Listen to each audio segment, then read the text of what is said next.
Salut les amis, mardi 19 mai 2020, voilà, je voulais revenir sur la manifestation qui devait avoir lieu hier devant l'hôpital de Sisteron pour demander la réouverture des urgences de nuit, ce que nous faisons depuis le 15 juillet 2019 et que le seul moment où nous avons pu faire ces rassemblements, c'est pendant le confinement.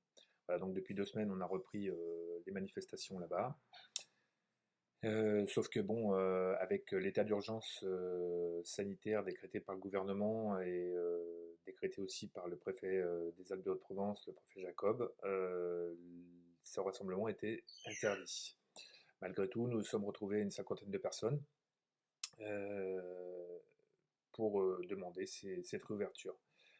Bien entendu, nous avons respecté les distanciations physiques et non pas sociales, comme peuvent le dire les journaleux. Nous avons formé des groupes de moins de 10 personnes pour éviter d'avoir des problèmes avec la gendarmerie qui était bien sûr présente aussi. Voilà, donc nous devions faire des prises de parole comme tous les lundis. Sauf que la distanciation physique faisait que nous étions beaucoup étalés et que c'était très compliqué de se faire entendre, d'autant que nous n'avions pas de sono. Voilà, donc j'ai décidé que le texte que j'avais préparé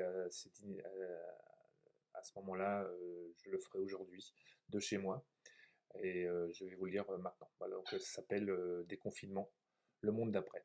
Voilà, donc beaucoup de choses à dire encore cette semaine.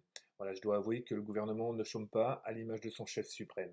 Ils sont dans l'euphorie médiatique et politique et rien ne semble pouvoir les arrêter. Enfin, ça c'est ce qu'ils croient. Ils sont sur tous les plateaux télé, toutes les radios, et pour parler d'une même voix, du rabâchage à outrance, de l'endoctrinement avec une seule volonté, faire peur. C'est de l'endoctrinement pour empêcher les Français de réfléchir, les noyer sous un flot d'informations contradictoires. Ils veulent donner l'impression qu'ils sont les seuls à pouvoir nous sortir de cette situation alors qu'en fait, ils sont en total roue libre. D'ailleurs, cette semaine, j'ai posté une phrase de Thomas Hobbes, un philosophe anglais du XVIIe siècle, tiré d'un de ses romans les plus célèbres, Le Léviathan. Il disait: avoir peur, c'est se préparer à obéir.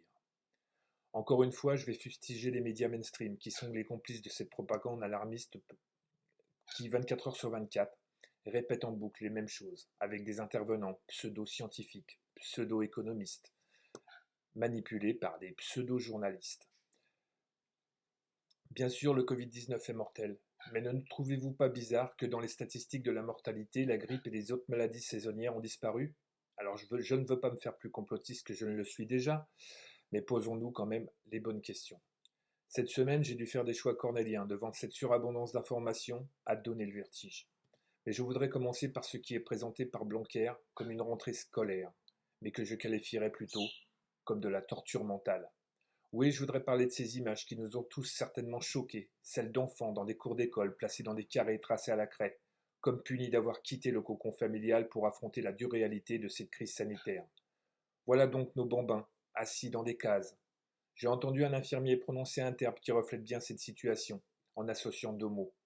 Les enfants sont ghettoisés, avec interdiction d'aller voir leurs meilleurs copains ou leur petite amoureuse.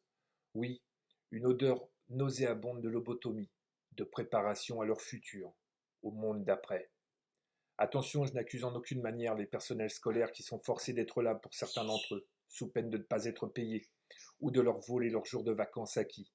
Ils font ce qu'ils peuvent, tout comme les soignants, avec les moyens du bord, et un protocole de 54 pages quasiment impossible à respecter, surtout dans nos zones rurales qui n'ont pas les moyens de fournir le matériel ni le personnel nécessaire. N'oublions pas non plus cette mystérieuse maladie qui ressemble au syndrome de Kawasaki en relation directe avec le Covid-19 et qui a tué un enfant de 9 ans à Marseille. Une épée de Damoclès menace nos enfants pour une unique raison, l'économie. Autre chose, vous avez tous entendu parler de la fameuse application Stop Covid qui est censée suivre nos déplacements et les personnes que nous avons côtoyées. Cela dans le but de pouvoir mieux gérer les éventuels contaminés et pouvoir les confiner. Dans un premier temps, comme tout ce que fait le gouvernement, l'application n'est pas prête et ne verra peut-être même d'ailleurs jamais le jour si le Covid-19 disparaît. De plus, j'ai de sérieux doutes sur la véracité des intentions de l'État qui cherche par tous les moyens à nous fliquer.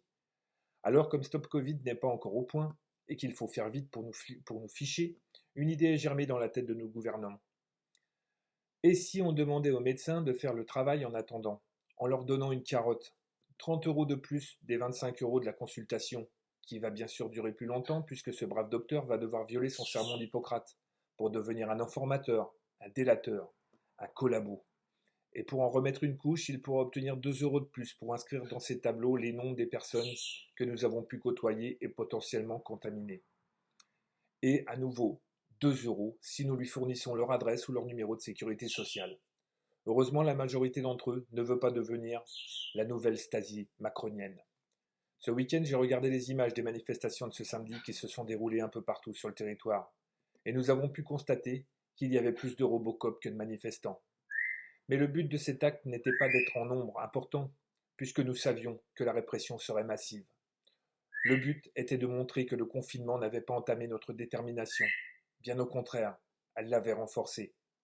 Mais indépendamment d'un déploiement disproportionné ordonné par Castaner et Nunez, preuve s'il en est que Macron a peur, chacun son tour, je me suis attardé sur l'équipement des forces de l'ordre.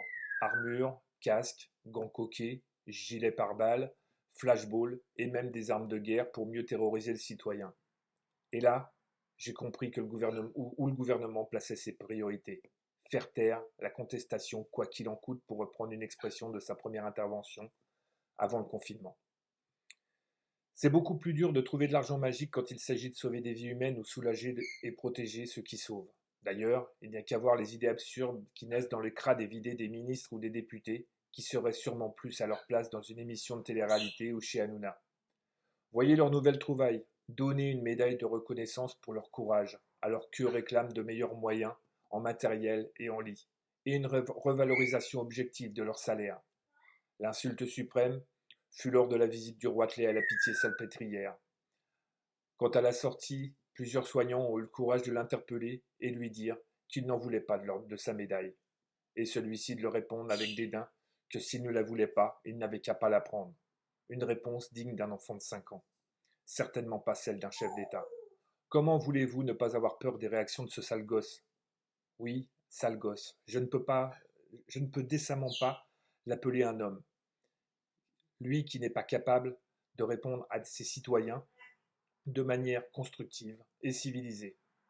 Enfin, pour terminer, je voudrais dénoncer la traîtrise de ce presquidant, de ses ministres et de ses députés, qui ont largement profité du confinement et donc du musellement du peuple pour faire passer nombre de lois et décrets liberticides. La dernière en date, la loi Avia, loi qui supprime le droit de parole et d'expression libre du citoyen, qui oblige les réseaux sociaux ou autres moteurs de recherche à censurer tout propos haineux sous peine de lourdes amendes. Cela a eu au moins le don de me faire rire, car quels seront leurs arguments pour obtenir l'argent de ces géants de l'Internet, qui ne paient déjà pas leurs impôts en France? Je ne polémiquerai pas sur la députée Avia, elle y arrive toute seule, avec ses frasques passées et présentes. Juste dire que pour faire passer une telle loi, il aurait été judicieux de la faire porter par quelqu'un d'intègre. Non, je déconne, ça n'existe pas dans le parti de Macron. Voilà, en voyant ce monde d'après tellement martelé sur les merdias, je me dis qu'il sera pire que le monde d'avant si nous ne faisons rien. Pour finir, je voudrais juste dire que nous ne devrions plus appeler le parti de Macron la République en marche, mais la République en haine, H-A-I-N-E. Voilà, je vous remercie de m'avoir écouté. Partagez en nombre ce petit texte s'il vous a plu. Et je vous retrouve très bientôt, soit dans les rassemblements, soit ici même sur les réseaux sociaux. Je vous remercie. Bonne soirée à tous.